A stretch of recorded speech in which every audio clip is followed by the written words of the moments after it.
આમનોન માટેનો ખૂબ જ અગત્યનો વિડીયો છે। ઉદાહરણ નંબર આપણે 8 જોવાના છે। આ અગાઉ આપણે 7 વિડીયો બનાવેલા છે અને બીજા ઘણા બધા અલગ અલગ વિડીયો પણ બનાવેલા છે। એ ન જોયા હોય તો એ પણ જોઈ લેજો। આમનોન માટે ખૂબ અગત્યનો એમાં વિડીયો છે।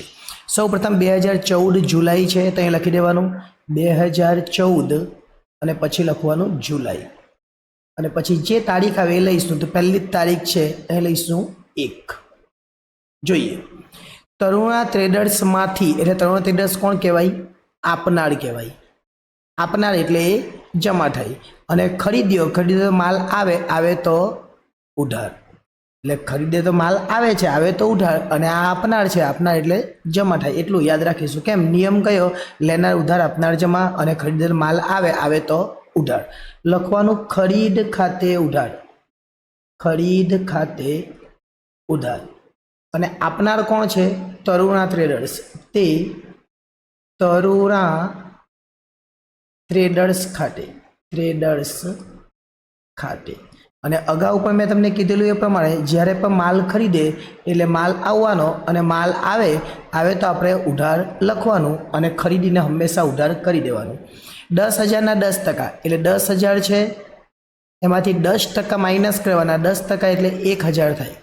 10,000ના 10% એટલે 1,000 કેટલા વધે? 9,000। વેપારી વતાવની નોંધ થતી નથી પરંતુ કાપવાનો ખરો એટલે 9,000 લખવાનું। જ્યારે રોકડ વતાવ કાપવાનો પણ અને લખવાનો પણ એટલું યાદ રાખીશું। બાબત જેમાં બેઠું જ લખી દેવાનું અને પછી લખી દેવાનું તેના એટલે આ કામ પૂરું થઈ જાય। ત્યાર પછી 5 તારીખ તો અહીંયા લખવાનું 5 તારીખ। ગાંધી બ્રધર્સને વેચ્યો છે તો આના કરતાં ઊંધું તરુણા જે જમા હતું એની જગ્યાએ ગાંધીને ઉધાર અને વેચે તો માલ જાય તો જમા પણ રોકડ છે। રોકડ એટલે ગાંધી બ્રધર્સ આવે નહીં। ગાંધી બ્રધર્સ ક્યારે આવે? જો ઉધાર વ્યવહાર હોય તો। 60,000ના 5% એટલે 60,000 એના 5% કરવાના। 60,000ના 5% એટલે 350 જેવા થાય। કેટલા થાય? 350 કારણ કે 7 50 35 અને આ બાદ કરી દે તો કેટલા આવે? 6650 આવે। એટલે 6650 લખવાના પણ રોકડેથી એટલે રોકડ આવે રોકડ ખાતે ઉધાર એટલે રોકડ આવવાની છે એટલે રોકડ ખાતે ઉધાર અને માલ જાય તો વેચાણ ખાતે જમા। વેચે તો માલ જાય એટલે જાય તો જમા લખી દેવાનું એટલે આપણું કામ પૂરું થઈ જાય। અને રકમ લખવાનું કેટલું? 6650। કેવી રીતના આવી? તો આપણે 5% બાદ કર્યા એટલે। આગળ ચાલીએ 8 તારીખ તો પહેલાં આપણે અહીંયા લખી દઈશું 8 તારીખ। જોઈએ આગળ 12,000નો માલ મંગળદાસ પાસેથી 10% વેપારી વતાવે ને 5% રોકડ વતાવે ખરીદ્યો। નાના રોકડા ચૂકવ્યા। ત્યાં જો 12,000 છે 12,000ના 10% કેટલા થાય? તો 12,000ના 10% થાય 1200। ઓકે એટલે 1200 આપણે બાદ કરી દઈએ તો કેટલા આવે? 10,800। ઓકે આ રકમ આપણે લખવાની આવે। આગળ પણ એ જ લખ્યું જે કાપીને લખવાનું જોઈએ। આ 9,000 આપણે લખ્યા, અહીંયા 6650 લખ્યા એટલે આ રકમ લખવાની આવે। હવે 5% વટાવ જે વટાવ ઉપર આપણે લખવાનો 5% કાપવાના એટલે કેટલા થાય? હવે 10,800ના 5% એટલે 540 થાય અને 540ને બાદ કરીએ એટલે 10,260 આવે। શું કીધું છે જો નાના રોકડા ચૂકવ્યા એટલે રોકડમાં લખવાનું આ। ઓકે ખરીદી માહિર આટલા લખવાના અને વટાવ તરીકે આ વટાવ બતાવવાનો કારણ કે આ વટાવ કયો છે? રોકડ વટાવ છે અને રોકડ વટાવની નોંધ થાય। તો ફરીથી ધ્યાન આપજો। ખરીદ્યો એટલે ખરીદ તો ઉધાર આવવાનું છે। ખરીદ ખાતે ઉધાર શું લખીશું? ખરીદ ખાતે ઉધાર। કેટલાનો માલ? 10,800 અને યાદ રાખવાનું જો ખરીદી ઉધાર આવે તો વટાવ જમા અને જો વેચાણ જમા આવે તો વટાવ ઉધાર। એટલે વટાવ ખરીદી અને વેચાણથી વિરુદ્ધ આવે એવું યાદ રાખીને તો બી ચાલે। અને ન ખબર પડે તો અહીંયા લખીએ આપણે વટાવ ખાતે અને તે માલ આપણે કેટલાનો રોકડા જાય છે તો તે રોકડ ખાતે। રોકડા કેટલા આપ્યા આપણે? તો રોકડા આપેલા છે 10,260। એનો મતલબ કે જમા બાજુ પર રકમ ઘટે અને એ જમા બાજુ પર વટાવ આવી જાય તો આપણું કામ પૂરું થઈ જાય। એટલે આ રીતે આપણે કરીશું। ઓકે 10 તારીખ 11,000નો માલ 10% વેપારી વતાવે અને 5% રોકડ વતાવે। જેના રોકડા મળ્યા છે આમનો આની આ જ પણ રોકડા મળ્યા એટલે રોકડ ઉધાર આવવાનું। રોકડ ખાતે ઉધાર, રોકડ ખાતે ઉધાર અને મેં કીધું એ પ્રમાણે ખરીદી હોય ત્યારે વતાવ જમા તો રોકડ હોય ત્યારે વતાવ ઉધાર। વટાવ ખાતે ઉધાર અને વેચાણને જમા કરીશું તે વેચાણ ખાતે। ચલો વેચાણમાં કેટલી રકમ આવવાની છે તો જોઈએ જો 11,000 છે. પહેલાં 11,000 10% કરવાના એટલે કેટલા થાય 1100 થાય. 11,000માંથી 1100 બાદ કરીએ એટલે 9,900 આવે.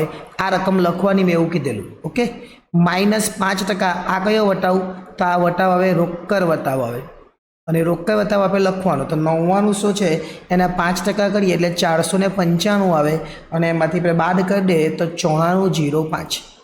ઓકે, તો 9405 આપણે અહીંયા લખીશું. વટાવમાં આપણે 495 લખીશું અને વાત કરેલી એ પ્રમાણે કે 999 છે એટલે કે 9,900 એ ક્યાં લખવાના આપણે વેચાણમાં. પહેલાંમાં આપણે એવું જ કરેલું, ખરીદીમાં મેઇન રકમ લખવાની અને વેચાણમાં પણ આ જ રકમ લખવાની. આગળ ચાલીએ 12 નંબરનો વ્યવહાર. 8,000નો માલ 10% વેપારી વતાવે 10% રોકડ વતાવે બ્રિહારી બ્રધર્સમાંથી ખરીદ્યો. અડધા નાણાં ચૂકવ્યા તો અડધા નાણાં પર જ આપણે વેપારી વટાવ જે છે એ તો પૂરા પર અપાય પણ અડધા પર આપણે રોકડ વતાવ આપવાનો એટલે કેટલા આવે તો 800 આવે આના એટલે 7200 થાય. અને આ 7200માંથી અડધા પર આપવાનો અને અડધા પર નહીં આપવાનો. અડધા એટલે કેટલા 3600 અને આ બાજુ અડધા કેટલા 3600. આ અડધા પર વતાવ નથી આપવાનો તેમાં શું લખવાનું બિહારી બ્રધર્સ અને ખરીદીમાં આ લખવાના આપણે ખરીદીમાં. ઓકે, બિહારી બ્રધર્સમાં આવી ગયા. હવે વટાવ પાછો આમાં 10% બીજો આપવાનો કે અડધા નાણાં ચૂકવેલા તો અડધો વટાવ આપવો પડે એટલે આમાંથી અડધો એટલે 10% એટલે 360. આ 360 બાદ કરીએ એટલે કેટલા આવે 3240. ઓકે, એટલે વટાવમાં આટલા લખવાના અને 3240માં આપણે રોકડા ચૂકવ્યા એટલે રોકડમાં લખવાના. આમનો લખી દેજો, ધ્યાન આપજો. પહેલાં તો આપણે ખરીદ્યો છે એટલે લખવાનું ખરીદ ખાતે ઉધાર.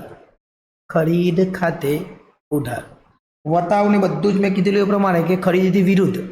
હવે કેટલા ચૂકવ્યા તો રોકડ ખાતે આપણે ચૂકવ્યા એ અને વટાવ ખાતે આપણે કાપી લીધા એ. વટાવ ખાતે આપણને જે ડિસ્કાઉન્ટ મળ્યું એ અને બાકીના બિહારી બ્રધર્સમાં લખવાના જે અડધા નથી ચૂકવ્યા એ બિહારી બ્રધર્સ ખાતે. જો બિહારી બ્રધર્સમાંથી ખરીદેલો અડધા પૈસા આપણે નથી એટલે બિહારીમાં કેટલા લખીશું 3600. કયા વતાવની નોંધ થાય તો રોકડ વતાવની નોંધ થાય 360. કેટલા પૈસા આપણે ચૂકવ્યા તો 3240 અને કુલ આપણે માલ કેટલાનો લીધેલો તો આ બાદ કરીને લખવાના કેટલા 7200. એટલે એક વટાવ કાપીને આપણે રકમ લખવાની હોય એટલે બંને બાજુ આપણા 7200 થઈ જાય. આગળ જોઈએ એટલે વધારે ખબર પડશે. 15 તારીખ. જો 15 તારીખમાં 15,000નો માલ 10% વેપારી વટાવે અને 20 તારીખ સુધીમાં નાણાં ચૂકવે તો એટલે અત્યારે તો 15 તારીખ છે એટલે આ 10% આપવાનો નથી. ફક્ત ને ફક્ત 15,000ના 10% એટલે કેટલા થાય તો 1500 થાય અને 1500 કાપી લે તો કેટલા આવે 13,500. અને વેચ્યો છે, વેચ્યો એટલે શું આવવાનું આપણે વેચાણ જમા આવવાનું. બીમલને વેચેલો છે એટલે બીમલ કોણ કહેવાય લેનાર. બીમલ ખાતે ઉધાર તે વેચાણ ખાતે અને રકમમાં મેં તમને જે કીધી એ પ્રમાણે કઈ 13,500 લખી દઈશું આપણે. 13,500 ઉધાર અને 13,500 જમા એટલે આ કામ આપણું પૂરું થઈ જાય. આગળ ચાલીએ 18 તારીખ. તારીખ 15ના વેચાણ પૈકી અડધી રકમનો ચેક બીમલે આપ્યો. અડધી રકમનો બીમલ પાસે લેવાના કેટલા 13,500. 13,500માંથી બીમલે આપણને કેટલા આપ્યા તે આપણે જોવાનું. જો 13,500માંથી બીમલે આપણને આપ્યા અડધા. 13,500ના અડધા એટલે 6750 થાય એને 6750 આપણને આપ્યા. ચેક આપેલો છે, ચેક આપેલો એટલે આપણે બીમલને ચેક તરીકે લખીશું. હવે આના અડધા એટલે આનું 10% ડિસ્કાઉન્ટ કીધેલું છે ને આપણને તો આના 10% કરીએ આપણે -10% એટલે 675 થાય અને જે વધે એ રકમ થશે 6075. આમાં લખીશું બેંક. આ કહેવાય રોકડ વતાવ એટલે એની નોંધ કરવાની આપણે અને બીમલે પૈસા આપ્યા એટલે આમાં લખીશું આપણે બીમલ. ઓકે, 18 તારીખ ચેક આવે એટલે લખવાનું બેંક ખાતે ઉધાર. બેંક ખાતે ઉધાર. કેટલાનો ચેક આવ્યો તો 6,075નો. વટાવ ખાતે ઉધાર એટલું આપણે એને ડિસ્કાઉન્ટ આપ્યું. કેમ કે એવું કીધેલું આપણે કે જો 20 તારીખ સુધીમાં નાણાં ચૂકવેલ. જો અહીંયા 20 તારીખ અને 18 તારીખે એને નાણાં ચૂકવી દીધા એટલે આપણે વટાવ આપ્યો કેટલો 675. પૈસા કોણે આપ્યા બીમલે તો લખવાનું તે બીમલ ખાતે. તે બીમલ ખાતે. ઓકે, બીમલે આપ્યો. આ બીમલે જે આપણે ચેક આપેલો છે એ આપણે લખી દેવાના. ઓકે, કેટલા લખવાના તો આપણે લખવાના એમાં 6,750 એની પાસેથી લેવાના હતા. એમાંથી આ ચેક કેટલાનો આપ્યો તો આ જે 6075 નો આપ્યો અને એમાંથી વટાવો. હવે બાકીની રકમ એટલે અડધો માલ હતો કેટલો 13500.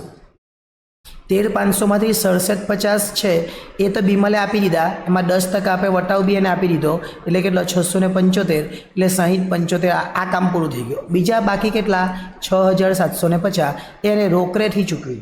રોકડેથી ચૂકવી એટલે રોકડ આવે તો રોકડ ખાતે ઉધાર અને બીમલ આપનાર એટલે જમા. રોકડ ખાતે ઉધાર તે બીમલ ખાતે, અને એ કઈ તારીખે ચૂકવેલું છે તો એ 22 તારીખે ચૂકવેલું છે. જો કઈ તારીખ છે 22. જો 20 તારીખે ચૂકવી દેતે તો એમાં બી 10% વટાવ મળતો એ કીધેલું હતું, પણ 20 નહીં, એ તો 22 ચૂકવે છે એટલે એમાં આપણે વટાવ આપવાનો નહીં એટલે બેઠા જ લખી દેવાના 6750. 6750 એટલે આ કામ બી પૂરું થઈ જાય. 25 તારીખ સુનિતા પાસે 1020 લેવાના હતા, ચૂકતેના હિસાબે 1000 રોકડા આપ્યા. સુનિતાએ આપણને કેટલા આપ્યા 1000 રોકડા આપ્યા એટલે રોકડ આવે લખવાનું રોકડ ખાતે ઉધાર. રોકડ ખાતે ઉધાર કેટલા આપ્યા એને તો એને આપ્યા 1000. એની પાસે લેવાના કેટલા હતા તે સુનિતા ખાતે, સુનિતા પાસે આપણે લેવાના કેટલા હતા તો આપણે 1020 લેવાના હતા. કઈ બાજુ પર 20 ઘટે તો ઉધાર બાજુ પર 20 ઘટે તો એને કહેવાનું કસર. શું લખવાનું કસર ખાતે. આ વટાવ જેવું જ છે, આપણે લખવાનું કસર ખાતે એટલે કામ પૂરું થઈ જાય. એવું જ છે 31 તારીખમાં જોઈએ વૈશાલીને 810 આપવાના, 800નો ચેક આપી હિસાબ ચૂકતે કર્યો. આપણે 800નો ચેક આપેલો વૈશાલીને આપવાના એટલે વૈશાલી હવે ઉધાર થવાની. વૈશાલી ખાતે ઉધાર કેટલા આપવાના છે આપણે તો 810. આપણે કેટલાનો ચેક આપ્યો તો આપણે ચેક આપ્યો 800નો, તે બેંક ખાતે એટલે કે ચેક જાય તો જમા બાજુ પણ 800 અને જેટલા નથી આપ્યા જે બાજુ પર ઘટે તે બાજુ પર લખી દેવાનું કસર ખાતે કેટલા 10. એટલે અહીંયા આ પોઈન્ટ પર પૂરો થઈ જાય. એટલે અહીંયા આપણું આખું જ ઉદાહરણ નંબર 8 એ પૂરું થાય. નેક્સ્ટ ટાઈમ જ્યારે મળીશું ત્યારે ઉદાહરણ નંબર 9 કરીશું, પરંતુ આ જે સરવાળો છે એકવાર ચેક કરી લે અને સરવાળો કરી દેવાનો. આ બધી જ બાજુનો સરવાળો કરવાનો. કઈ આ 9000, 6650, ત્યાર પછી 10, 800, 9, 405, 495, 7200, 13500, પછી આ જેટલા બી દેખાય તમને આ મેં જે ટિક માર્ક કરી છે એ બધાનો સરવાળો કરી દેવાનો અને સરવાળો થશે 72380.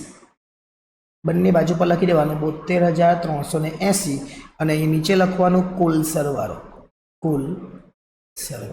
એટલે આ દાખલો આપણો અહીંયા પૂરો થઈ જાય. હવે નેક્સ્ટ ટાઈમ જ્યારે મળીશું ત્યારે આગળનું જે ઉદાહરણ છે ઉદાહરણ નંબર 9 તેની સાથે આગળ વધીશું. આભાર.